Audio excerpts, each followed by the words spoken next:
बिस्मिल्लाहिर्रहमानिर्रहीम। अस्सलाम वालेकुम प्यारे प्यारे दोस्तों, इसी तरह विद मीनू में आपको कहेंगे एक मरतबा फिर से खुशामदीद।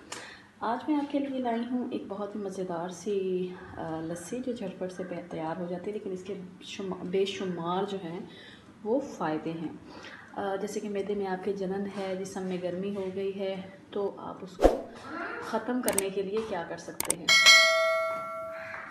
तो आइए फिर शुरू करते हैं। मैंने तकरीबन जो है वो आधा कप दही का लिया है। एक ब्लेंडर में हम वो शामिल करेंगे। इसी के साथ हम मिलाएंगे 1 कप जो है वो दूध का। दूध आप ठंडा लें। इसी में हम शामिल कर देंगे हस्बे ज़रूरत चीनी। मैं यहाँ पे 3 बड़े चम्मच ले रही हूँ, और हस्बे ज़ायका ही आपने यहाँ पे लेना है नमक। आपने अपने हिसाब से डालना है, मैं अपने हिसाब से डाल रही हूँ। बस इसको जो है वो बंद करके तो आप मिक्स कर लेंगे।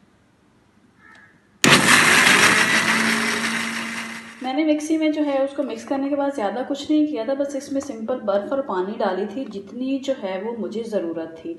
आप लोग भी उसको जो है अपने हिसाब से डाल सकते हैं, लेकिन इसको बनाने का जो मकसद है, लस्सी हर घर में बनती है, सबको ही बनानी आती है, लेकिन ये जो है ये एक्चुअली हकीम साहब ने एक दफ़ा बताया था, और ये उन्होंने बताया था कि जिसके मैदे में दर्द है, जलन है, जिस्म में गर्मी है, जिगर में गर्मी है, ये अगर उनको निहार मुँह पिलाई जाए तो ये उनके लिए बहुत ही मुफीद है। और ये मेरी अपना आजमूदा नुस्खा भी है, मैं अपने बच्चों को भी पिलाती हूँ, खुद भी पीती हूँ। तो मेरा आज ये शेयर करने का मकसद यही था कि चलें कर भला सो हो भला। अगर आप लोगों को ये मेरी रेसिपी पसंद आई हो तो चैनल को लाइक और सब्सक्राइब कर दीजिएगा, और इसे बना के एक दफ़ा ज़रूर ट्राई कीजिएगा। जल्दी मिलते हैं फिर कि नई किसी रेसिपी के साथ, तब तक के लिए अल्लाह हाफिज़।